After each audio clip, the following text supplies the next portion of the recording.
I'm streaming to Facebook, Twitch, and YouTube right now. It's getting started. Nice. In addition, I think Christia is in the room. Nice. Do as soon as I find. Nope, that's not it. What is happening right now? It's live on Facebook now. Oh, yeah, it looks like Christia Osborne Preston. Hello. There we go. Okay, so yeah, we're streaming, and let me bring this up. Let me turn this down. Got to get my media empire situated. All right, and do you want to share the link to your slide deck now? Do you want to use your slide deck, Sure. or you I just want to chat? I can share my screen or whatever's easiest. What do you guys want? Doesn't matter. It's super chill, and if the visuals help, then that's totally fine. And if you just want to have a conversation, that's cool too. Well, we knew it was going to be more of a Q&A format, but I'm happy to share slides as just kind of like, talking points. I just, whoops. Let me pull up the right thing here. All right. All right. Bitty technology. Indeed. I mean, we can start off with who are you? Who are we? Yes. Okay, here we go. I am Elizabeth Wisnia from the California Department of Education. And I mostly deal with privacy issues. I also have been helping Jeff with some of the distance learning stuff, but he's more the expert on that stuff. So, Jeff, who are you? So, so I'm Jeff Bello. Also work at the Department of Education. Up until mid-March, our main focus at the Department of Education was I would help Elizabeth on this data privacy stuff, and then also worked on getting broadband and doing E-rate and all things connectivity to schools only. So there's like that little bucket. Now, since March, everything has shifted, and we have, and it's like its role. I mean, it's funny. I think the last time I probably saw Elizabeth in person was the day COVID was declared a pandemic, and she's like, I'm going home. And so that was like March. I mean, we've only been seeing each other. I would go into the building like one day a week till like end of April, and now I've been completely remote. It's crazy the part that has shifted in our workplaces, but then also watching schools. I was a high school teacher and elementary school teacher before doing tech, and so I've got friends that are just turning. All my teacher friends are just like, oh my goodness, what's going on? Everybody was like, last spring was enhancement, but now they're all enrichment there, and now they're all freaking out that now it's like, we got to do some real teaching right now. We got to get some stuff done. So they're like, oh no. And so we're doing the best we can to help it. It's crazy that working at home in front of a beautiful lake, which is not really a beautiful lake. I did get to go to that beautiful lake for my 1 week. That's your backyard. Yeah, 1 week of vacation this summer. I got away. Usually I go away a lot of time. I only went for 1 week. It's been crazy how busy and how exciting and interesting, and at the same time frightening and terrifying for schools right now. So we're going to talk about a lot of different things today. I'm just here to help support Elizabeth and jump in with it. All that to say, my little land of doing just broadband to schools is now way more. So yeah. Are there any programs? This is totally like not off topic, but are there any programs that California is doing for getting internet access to students, or any like partnerships or anything? That's a huge problem we have here. Yeah. We'll take the trip down that lane. Being that we're California, and then being that we have the governor we have, which is, it's kind of cool. Our Governor Newsom is the first Gen Xer. Governor Brown was, would Governor Brown be considered a boomer?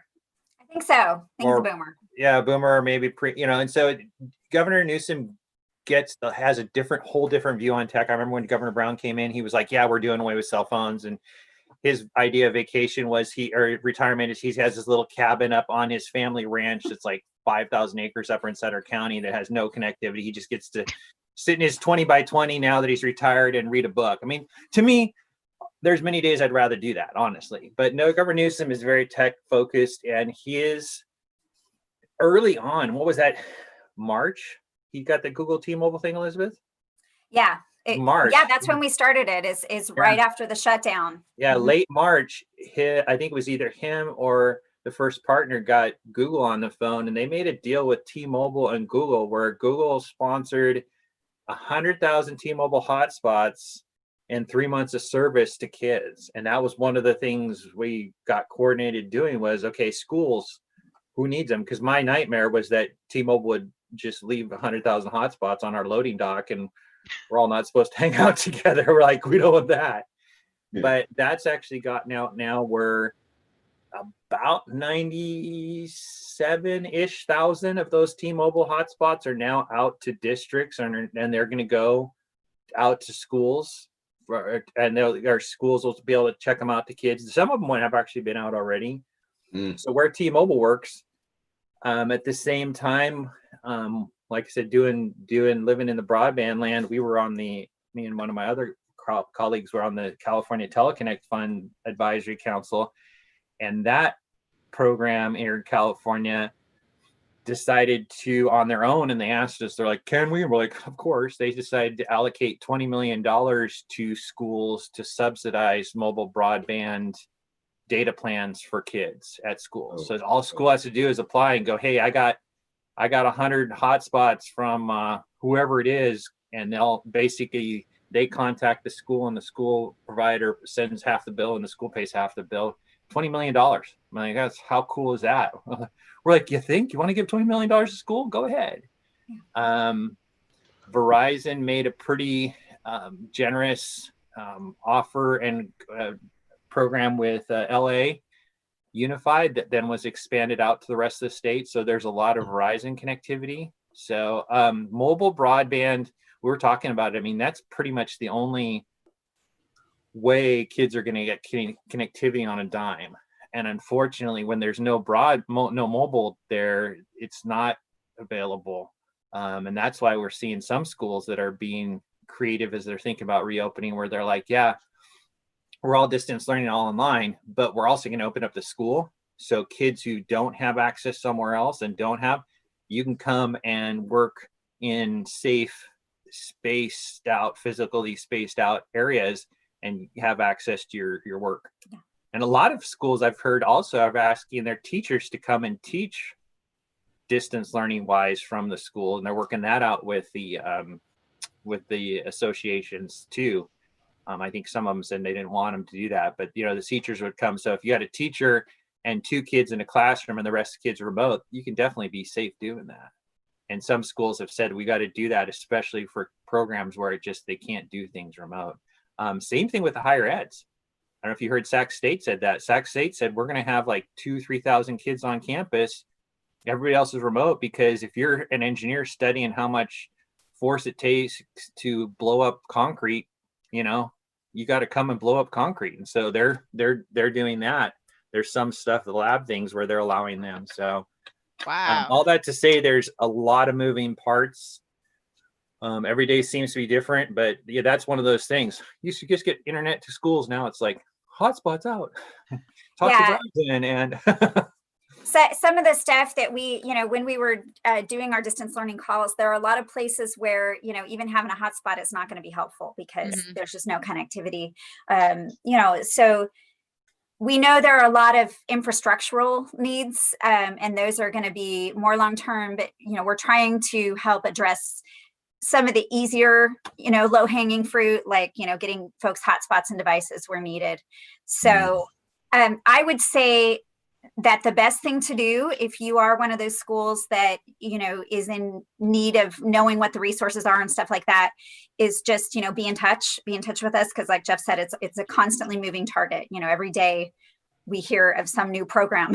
So it's, we try to get the information out there, but if you're curious yourself, just go ahead and please contact us. So we're here to serve.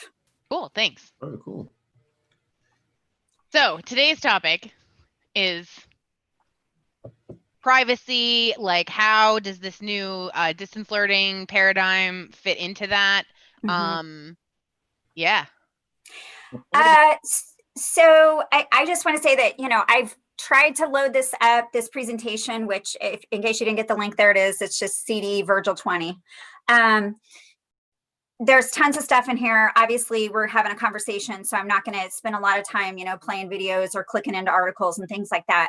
But hopefully you can take this after the presentation and take a deeper dive. What we've really noticed with regard to privacy is that this has really widened the cyber attack surface. There are most of the cyber attacks that occur are human-based. They're not hardware or software-based.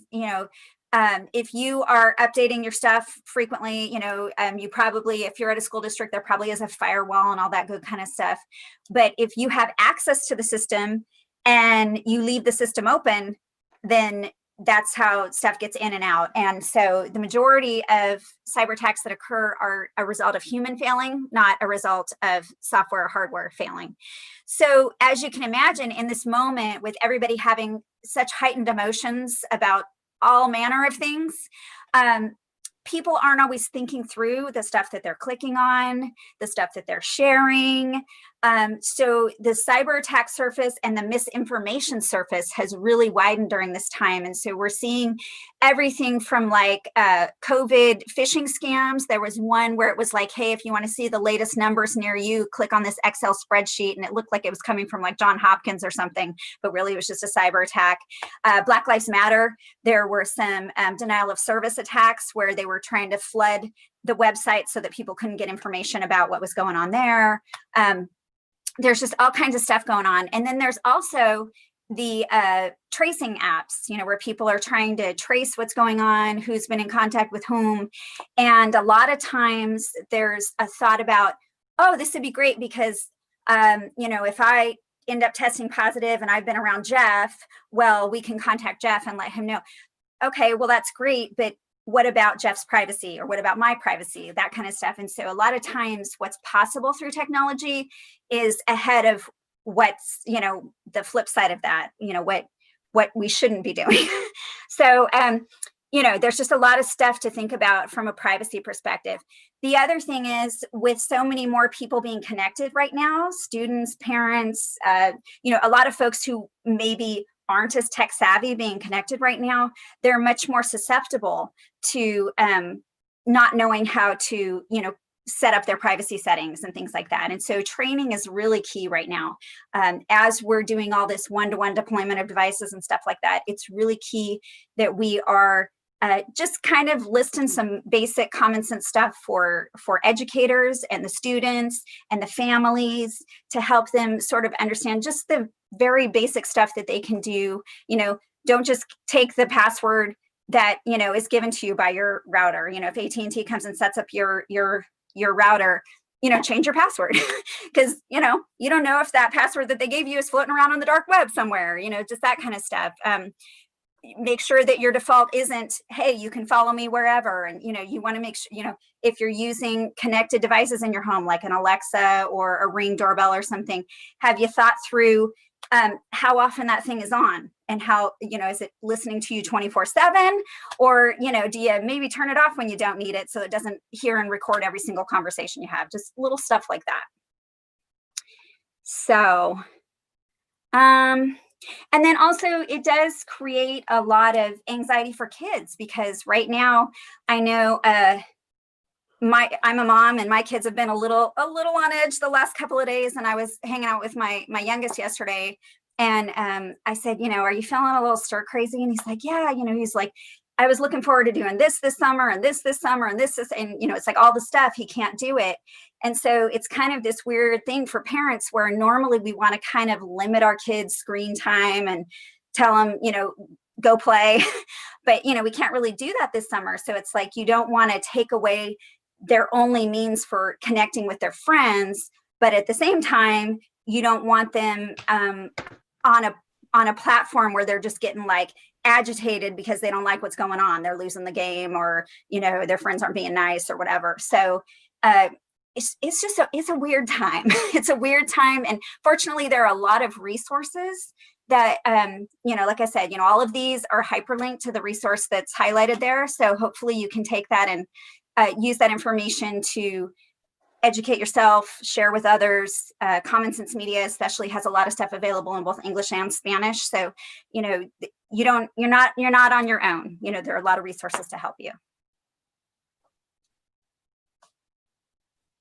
Questions? You're muted. I can't hear you. You're totally muted, Webs. Yeah, it's funny.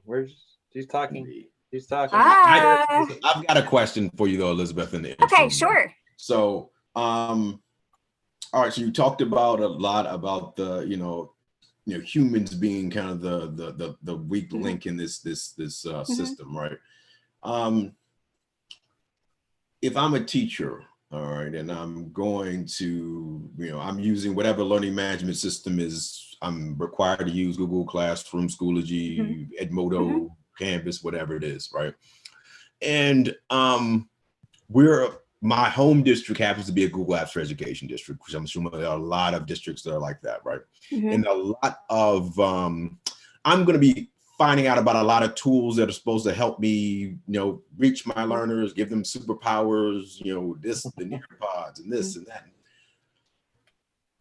When I have my students either access accounts on those devices, on those platforms, right, or create accounts on those platforms, are there any things that I need to be like acutely aware of as I'm doing that? I'm thinking like the access to certain parts of your Google Drive, to certain pieces of information about yourself on Google. And can you kind of talk about that? Because I think people just mash buttons, yeah, without understanding exactly what those pieces of software are asking for.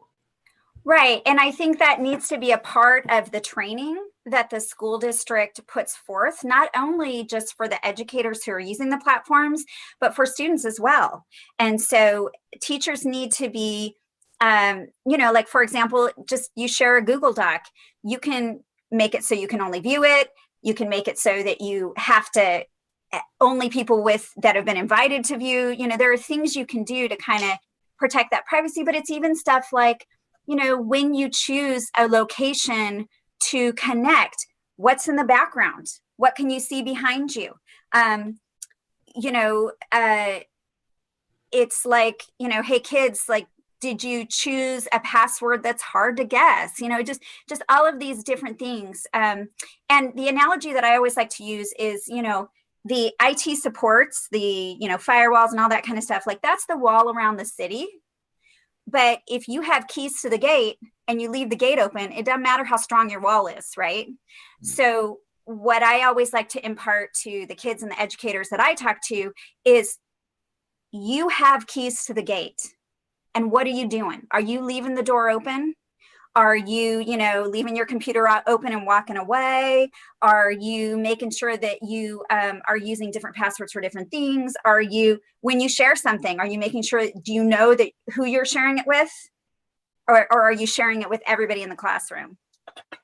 So, you know, it's those kinds of conversations. And like I said, you know, the good news is I know a lot of people, some districts have more bandwidth to do this kind of thing than others, but there are places like the Future of Privacy Forum. They have their Privacy Compass website, and they have a whole series of videos that are privacy trainings for teachers. You know, and so there are a number of organizations that have really come to the fore to say, here's how you can help your educators and your families and your students during this time. Common Sense Media is one. Jeff turned me on yesterday to tell me the name of it again. It's linked at the end of this presentation. It's the TCAL folks. Oh yeah, the TCAL Live Binder. It's got all sorts of stuff, all sorts of resources in it. Not just for privacy, but also for distance learning and stuff like that. So they're all, you know, we've tried to fill this slide deck with all sorts of stuff that you can check out yourself and also that you can share with others so that they can understand the issues of privacy, but also the issues of equity.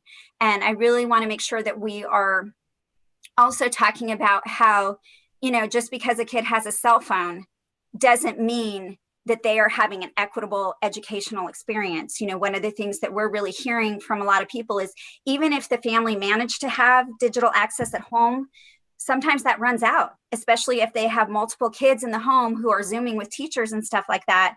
They run into conflicts where, okay, well, who gets to use the computer right now since everybody, you know, everybody needs to log in. And also, we used up all of our data for this month and that kind of stuff. Or we're in an area where the connectivity is not very strong. And so we're not able to connect in the same way that our peers can. And so as teachers, more now than ever, it's really on all of us to try to make sure that we're doing everything we can to make sure that kids are being brought in during this moment. And that if they're not showing up, let's try and figure out what the obstacles are and tear down those obstacles, because especially if school is a safe place for kids, think about how they're feeling right now, that being stuck in an environment that maybe is not their safe place. And so we really need, as much as we can, to be reaching out to those kids and trying to tear down whatever obstacles are standing in the way of them being able to be in the classroom and be connected to their peers and their educators. I think you bring up a great idea that as educators, we can't be limited to schools. And I think there's another situation in which, unfortunately, teachers we've got this Atlas complex, right? We have to go and bear the world and we're going to save everyone, where I think every teacher needs to be an advocate in terms of your state legislature, your federal legislators, that's not a school issue. That is a societal issue, that we don't have people who have access to either free or affordable Wi-Fi broadband. Like, to me, again, we talked about this a little bit with Valerie yesterday. Wi-Fi at this point, if you are saying that I am forced into a K-12 system in which I have to go to school, I have no choice. I can be, fined, my parents can be jailed, etc. Then Wi-Fi has to be a part of that equation, and we need to ensure that every kid has Wi-Fi in order to do that, because you limit my ability to be educated if I don't have that ability to access the internet, right? Mm-hmm. The one thing I'll expand this and kind of come at this from the administrator and tech director side of it, and focus on those people and how teachers, we need to bring those guys in. My tech director used to always he'd have a big sign over his desk that just was no. It was always no, no, no, no, no. And it's like, because they want to keep things safe. And now it's like, we don't have that option anymore to say no. We got to figure out and say, well, let's figure out how. Same thing with the administrators. And the other interesting thing that we heard when we were making all our distance learning calls was just the wide variety and the amazingness of what makes America, America. We think that distance learning is a bunch of kids in Zoom, whatever our version of it is. But then we also heard other stories of what distance learning was. I heard of one school down in the valley where he's like, I got a few teachers, handful of teachers. I think they were a small-ish school, maybe like one teacher teaching. He says, my kids don't have anything, but they have phones. He says, so what we've done is we've kind of mashed this together. We found that all the kids are using this app called Ring Central, which I still haven't looked up what it is. It's not the Ring phone, it's Ring Central. And they're like, they all have rings they're doing stuff on. So what we did was we started doing instructional rings. So it's like, okay, we're doing this, and it all works on this, and they all have this, they have their phone. And all those kids did particularly. And you can't assume that everybody has a phone, but this situation they did. And so he's like, the teachers are doing it. And he's like, but we're also meeting his staff. And he said, my teacher, my social science teacher, who he's on the elderly end of things. He's not a young, whatever, hip, whatever. He said, he's super stoked though, because the kids invited he had like 6 kids invite him into a ring to help them with some sort of thing they were doing. And so he went in and helped them what they're doing. And then he left. The kids were owning their learning. They were collaborating, communicating, creating. They were doing cool with the tools that they had at hand. They were connected. And so was it Zoom? Was it Google Classroom? Was it that? No. But what it was. Now the concern is, what's the privacy concerns with Ring Central? I don't know. That's on the leader of the school to help work that out and figure that out. Another story I heard, which was crazy, and I'm like, okay, it's America. You have to respect that. Was another place further up north of California, or northern Sacramento, up the valley. He's like, I got 35 kids or 30 some kids in my K3 classroom. He's like, my teacher has got a hold of 28 of them and does video calls with 28 of them, one-on-one, you know, whatever it is, the K3. He's like, there's 5 kids though that we can't do, or whatever the number is. And he says, well, what is he? He says, those 5 kids live sometimes 12 miles up a 4-wheel drive gravel road off the pavement. And so he says, my teacher then calls them because they have a phone up there. But he said, the same thing that doesn't make me drive that school bus up that 12 miles up that gravel 4-wheel drive road is the same reason why I'm not worried about getting Wi-Fi or cellular service. That family chose to live off the grid. And as Americans, we have the right to choose to have that. So they says the school bus drives by with the packet of papers that the parents want. They pick it up, they call on the phone. So that distance learning is not electronic and technology driven anyway. It is the mode of which that family chooses to live with. And that's the beauty of America, is you can't sneak up to the front of everybody's house and plug a Wi-Fi connection in and go, here's your Wi-Fi connection, you know, because some people just plain don't want it. And so it's crazy to hear these stories. And I'm like going, oh no, you can't do that. And then I'm going, oh wait, it's America, you can, you know? And you're like, wow. And so this has just blown up all of our pedagogy. It's blown up. And so it's like teachers have to get together and talk together. Principals have to get together and talk to their staff. Tech directors have to get together and support. And they're the ones that got to read the fine print and go, if you're signing up to use Ring Central with your kids, and we all have to be cognizant of the people that choose to live the way they choose to live. I mean, there's some counties in California and probably around the country where it's like, nope, we don't want it. I mean, there's some people that are pretty sure. I mean, we've all heard COVID's caused by 5G, right? I mean, you guys heard that one, right? Yeah. You heard it, right? So, you know, and so it's like, we have to in America, we have to respect that we're Americans, and that's why America's great. So, it's great. It's great for some. It's great for some. I mean, I get that. I get that totally. But my issue becomes, so I think you have to balance that with the equity issue, right? Yeah, so you have a scenario in which I'm going to make this choice now. Now, this choice could screw my kid for forever, right? I'm going to make this choice. Yeah. What I'm afraid of in this situation is, okay, cool. You made this choice. The choice doesn't work out. And then you start blaming other people that were trying to give you a more equitable choice, right? So one of the things that I've been saying the last couple of days has been, the Black kids weren't learning face-to-face anyway, right? Like when you had them in the classroom, they still weren't reading. So let's not make this a situation where, the way we were doing it, it worked. No, it didn't work. It didn't. Right? Well, and certainly I would say that there are a handful of folks who don't want to be connected to the grid, don't want it, whatever. But the vast majority of the people that I've spoken to, they do want to be connected.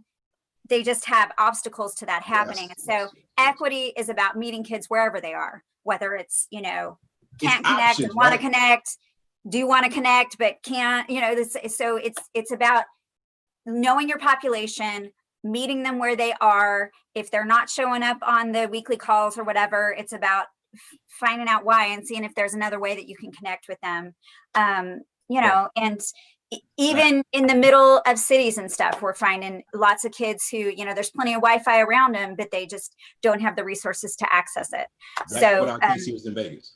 Yep. So I see there was a question about that you put in there in the chat, was talking about defaults that have student Google accounts. The one thing that I've seen with that, and Elizabeth, you can weigh on this because I'm trying to get back or get the chat questions. Google accounts in Google apps, like you were talking about, Mike, are different than Google accounts that we all get. They're more secure, there's a stronger sandbox. So if a family has got the privacy, if their kids are logging into the school's Google Apps for Education account, it's much more secure and defaults are better. And school can actually change the defaults and set them up. if we go out and get a Gmail account on our own, that's a whole different game, and we got to watch out for that part. So one of the things our students do, and we had to kind of, when we were face to face, had to walk them through, was Google Chrome extensions, just adding Google Chrome extensions, giving, like, for example, we had a little boot camp deal where we showed some teachers, here's Nearpod, but here's what Nearpod is asking for: access to your Google Drive. You may want to weigh, do you want Nearpod to have access to everything in your Google Drive? I don't know if that's a decision I'm going to make. Perhaps I'm just going to use Nearpod on their site or through the app or whatever it is. So I think like them being aware even of those type of things, right? Like we assume that these educational companies have our best interests and a lot of teachers just say yes, and suddenly we have issues. Well, like can you hear me now? Can anyone? I can hear you. Yeah. Oh my God. Okay. Yeah. People say if you don't pay for a free product, you are the product. That's what I've heard with that. So if you're not paying for it, then you are what they're making money on. So. Well, and I will say from a privacy perspective, there are also a lot of privacy laws. Like in 2016, the Student Online Personal Information Protection Act went into effect, and its companion bill, AB 1584, that has all this stuff that's supposed to be in your contracts. Just this year, we had the California Consumer Privacy Act come online, and it started enforcement at the beginning of July. Don't assume that your companies know about that, even though they're supposed to. Don't assume that they do. I've talked to a lot of, folks at, conventions and stuff when that used to happen, where, it'd be some like little rinky-dink app and they're like, what now? What do we have to do? And there are a lot of resources to help them with that as well. But yeah, don't assume that they know what they're supposed to be doing, even though it's, law. So, that's kind of on us. And one of the resources I want to point folks to is the California Student Privacy Alliance. Over 1,000 districts are a part of that. And the Alliance is run by, used to be CETPA, now it's CITE, which stands for like California IT Educators or something like that. But they basically have listed all the apps that they're using and the terms under which they're using those apps. And they also have like sample agreements that you can use to, make an agreement with your different vendors and stuff like that are compliant with all the state and federal laws. So it's a great resource, especially if you don't have like a big legal department or something. It's a great place to go and look at what other districts are doing in California. Dope. Very cool. All right, so I was just trying to, I really want to make sure that as people are training and they're talking to kids about, connecting and being online, I really want to make sure that there's a lot of discussion also about how easy it is right now to create content that doesn't, that looks like it's real, but it's not. So, really want to make them savvy consumers of the information that they collect. And so, for example, this video here talks about, it's just a short little video that talks about, here are the things you can look for. Here are the different websites where we have seen fake content coming up. This one is from, the one on the bottom here is from a few months ago, before the pandemic, but it talks about how easy it is to put your face into stuff and create videos, making it look like you're saying, someone's saying or doing something they're not doing, or and so it's especially in an election year, there's all kinds of stuff like that floating around. So it's about not only being private and secure, being equitable, but it's also about being savvy about the content that you're consuming and being thoughtful about what you're sharing as you're looking for sources and things like that for your papers and whatnot. So facts. Very dope. The video that was just recently the subject of controversy a couple days ago with, what was the organization called? The American Doctors. And how we go about the unequal access to this.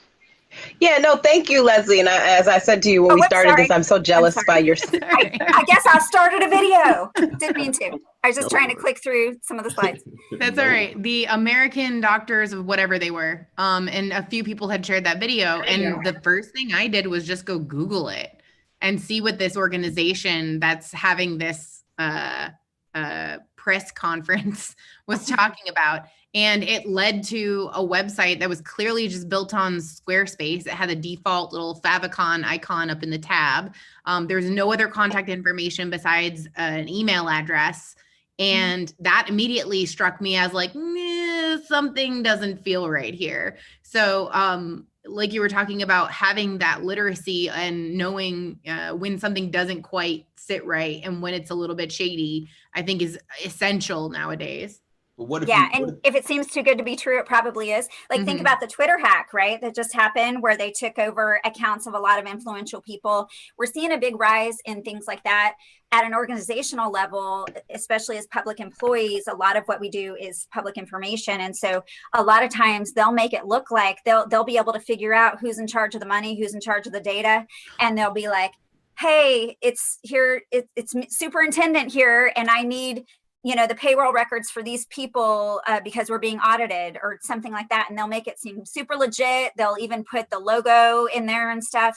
And people have been really tricked into providing a lot of money, a lot of data. There was a school district in Washington State that gave up the information for 2,100 district employees, 630 teachers, because they thought they were talking to the superintendent and they were not.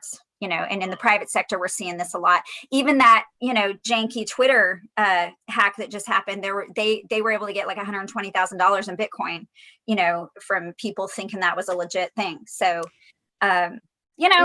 I was just reading an article about out of office replies and how much information can be leaked by out of office replies. So people set it up. Usually they'll say like, oh, I'm unavailable. I'm on vacation in Hawaii. And if you want to know who to contact, my direct supervisor is Bill Smith. And so so now I know the head of the IT department is Bill Smith. Karen Davis is out of town for the next 2 weeks in Hawaii. So there's all kinds of social engineering I can do with that little bit of information that most people probably don't think anything about. They're just putting up their out of office reply. Right. They're being polite. So because I had to put one up for being out for this conference, and I just said, I'm currently unavailable. I'll get back to you as soon as possible. And that was it.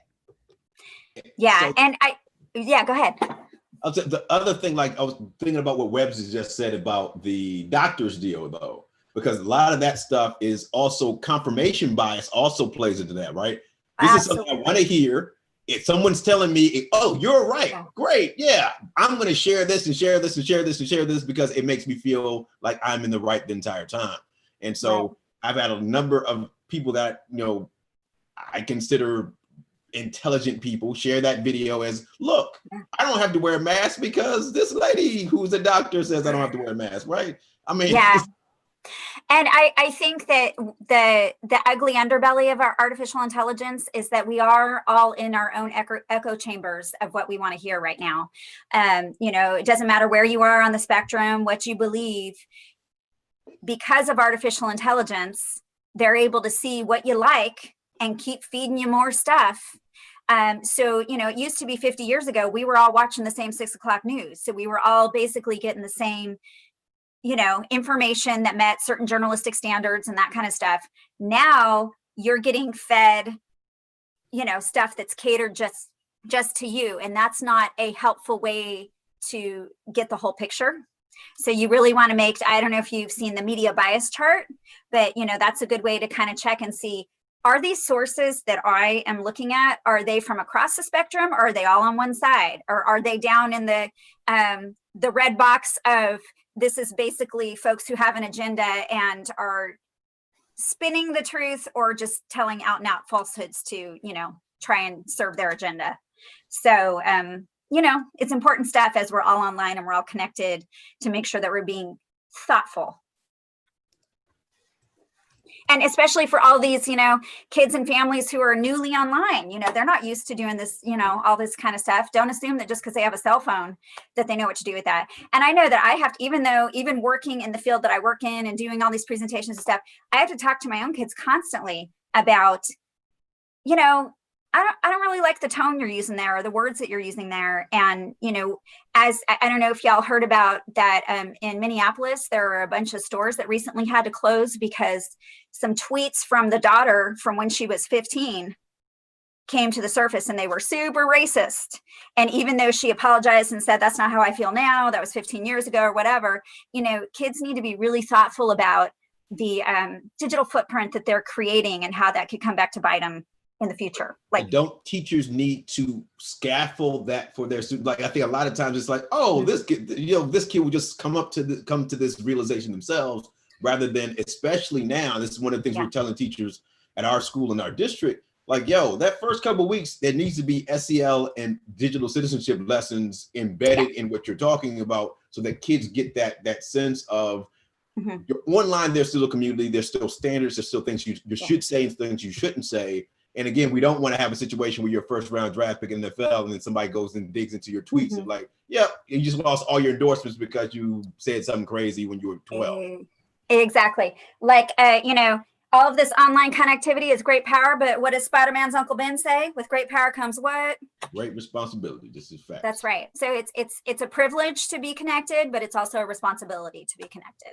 And, you know, I always have to tell my one son who loves to be like sarcastic and stuff, I'm like, that doesn't always translate in the online environment. People don't know that you are joking.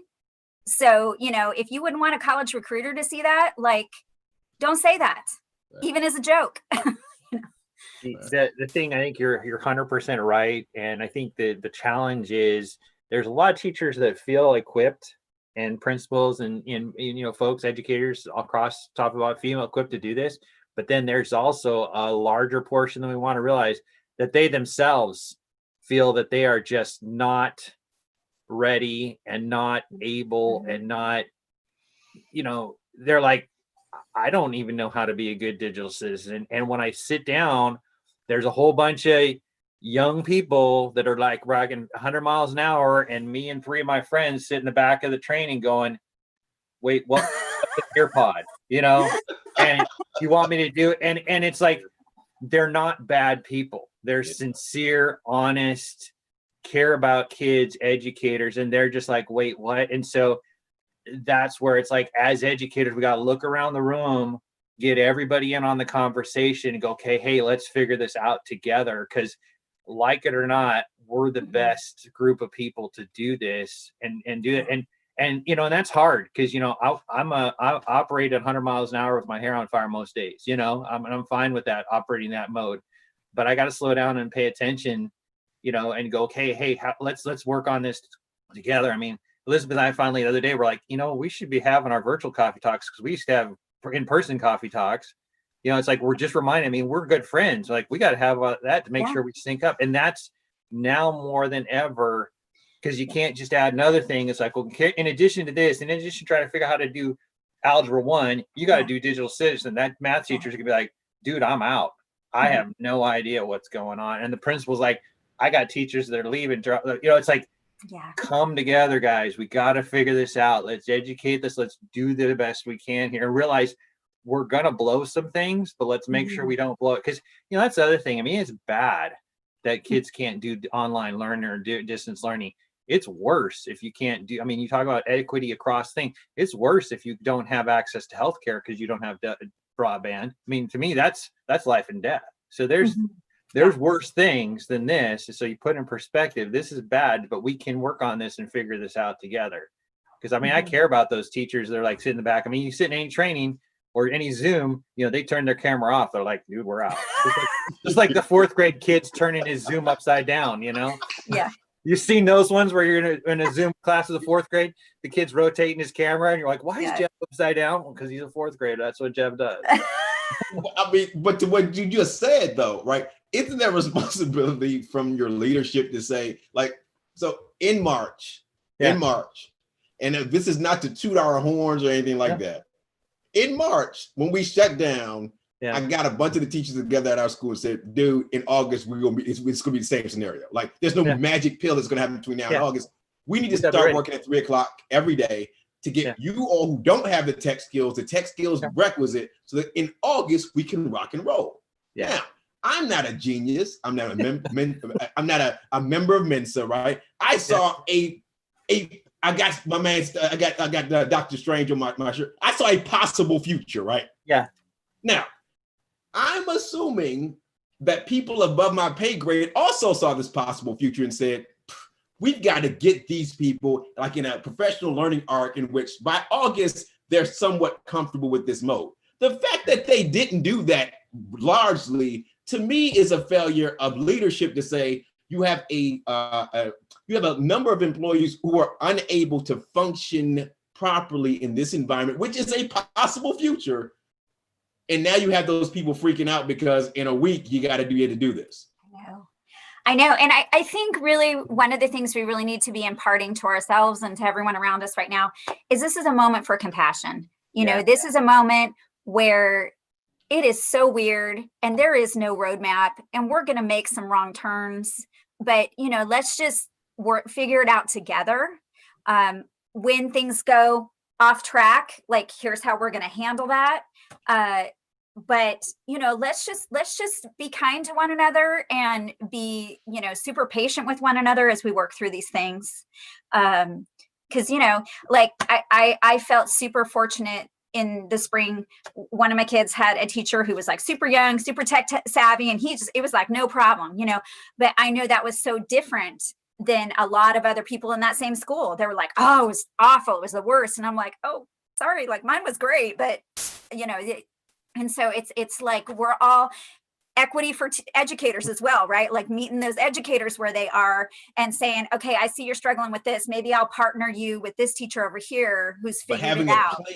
Having a plan and not, let's be kind and we're just going to let you No, here's the plan. This is how we're going to get you to a place where you can do this effectively because you are impacting a lot. Like, again, my school is 100% free and reduced lunch. Right. These kids cannot be hamstrung by you not having the talents requisite to do what they need to do, because again, 10 years from now, when that kid can't get a job, it's, oh, you know what? You should have paid attention in school. Where I was there, but you didn't give me my stuff that I need to do to be successful. So like, why is that my problem now? You know what I'm saying? Yeah. No, you're 100% right. Cause I mean, it's crazy. You know, the other thing is back, you know, and thinking about our leaders, you know, thinking about your principals, your tech leaders, your, you know, superintendents. You know, I watched something, just an example. There was something going on in the department and there were folks doing a hearing or something or other. And I'm watching the person on the thing and somebody we know, and I'm going, wow, that's I'm not sure what that all about. And then later on after the fact, because you're just going, that was not clear at all, right? I'm trying to be vague so I don't protect the names of the innocent and the guilty, you know what I'm saying?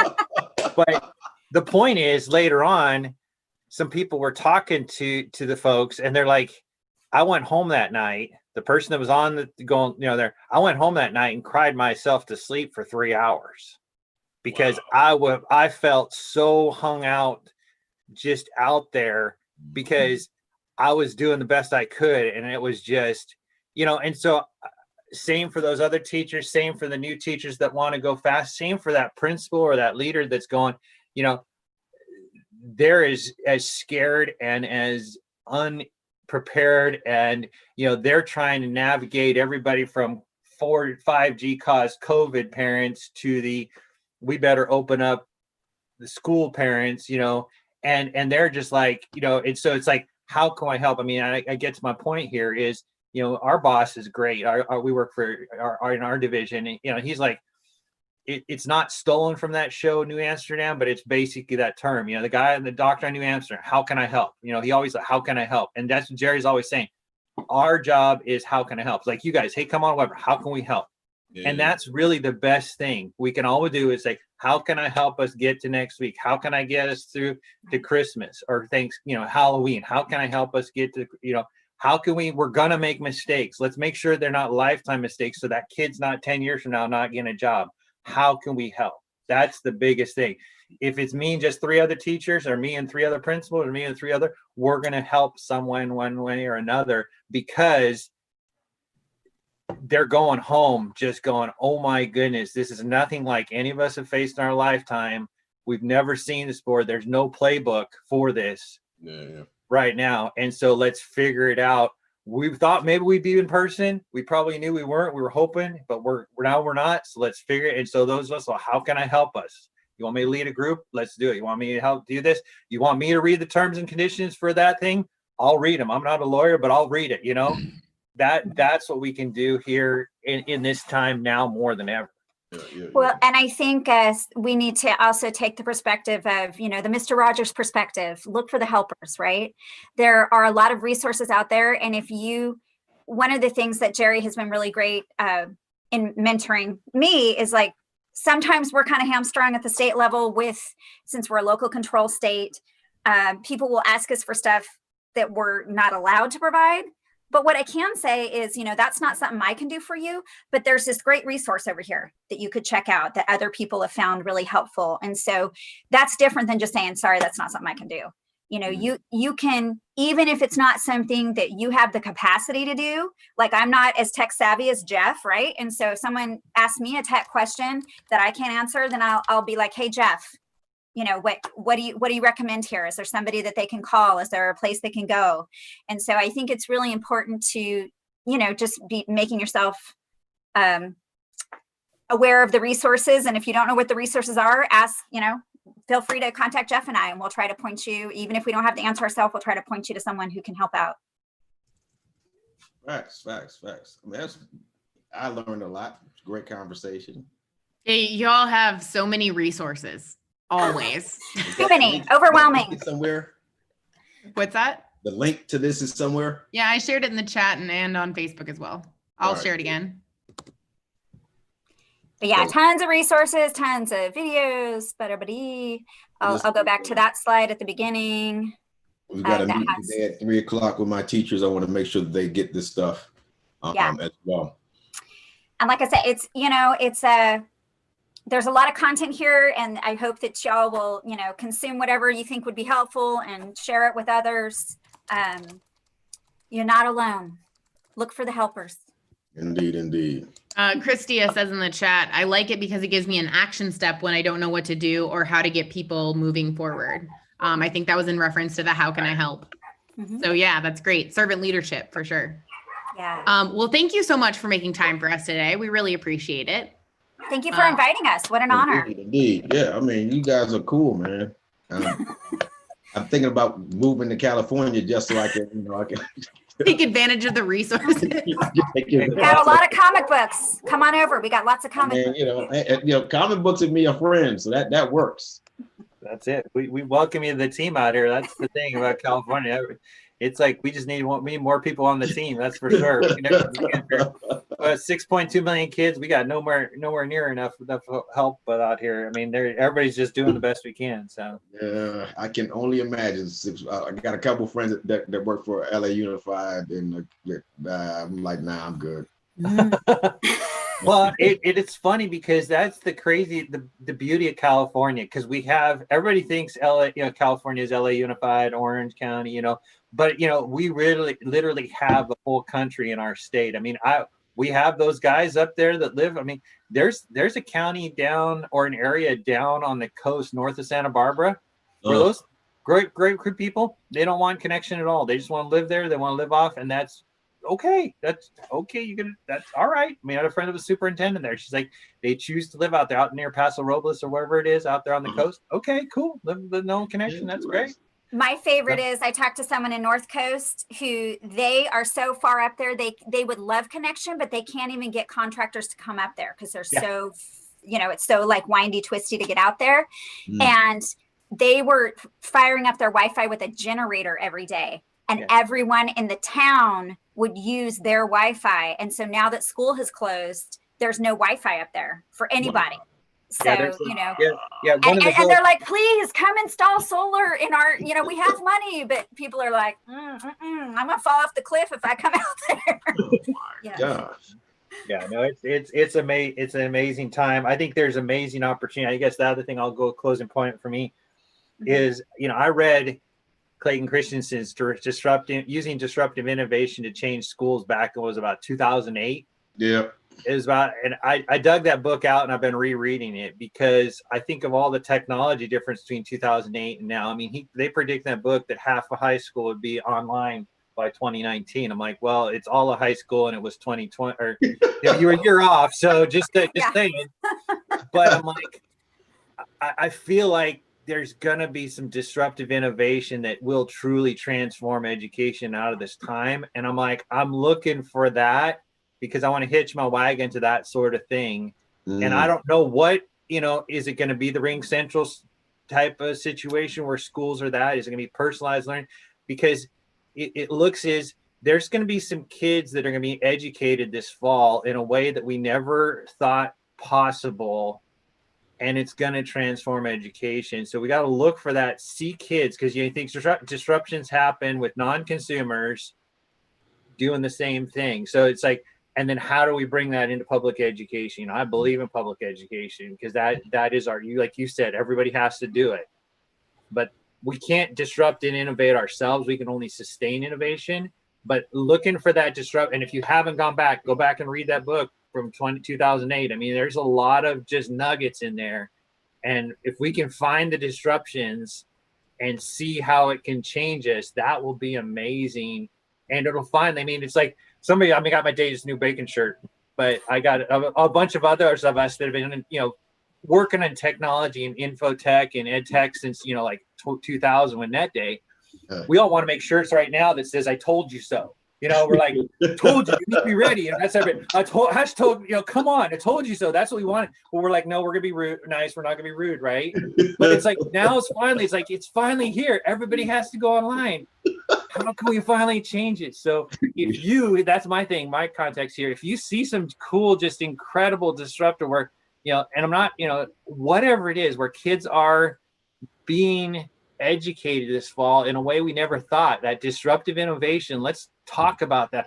I mean, I'd love to have that conversation happen this fall. Some true disruptions, innovative practices where kids are being educated and learning is personalized, that and safe, privacy is being protected, all those things, because someone's going to figure this out, because that's where it's happened in every other industry. It's going to happen here. And this may be the spark that does it. So I hope that you are absolutely positively right, Jeff. I hope. So I something. Come on, let's find it. Yeah. So we have to keep in touch. We have to have this conversation again in terms of like cross-pollination, because we really believe in. That's the other thing, that people are forcing walls up when there are no walls. We can cross-pollinate really very, very, very easily now. And people are still, this is California, this is Nevada, this is Massachusetts, this is Texas. If everyone kind of gets in a room and kind of farts around, we can do some stuff. We can force those innovations to be shared that way. So yeah. So awesome conversation, Elizabeth and Jeff. Thank you so much. Thank you so much. You guys. Thank you, sir. Thank you both. All right. Have a great day. Good luck. Stay in touch. Bye-bye. Will do. Bye.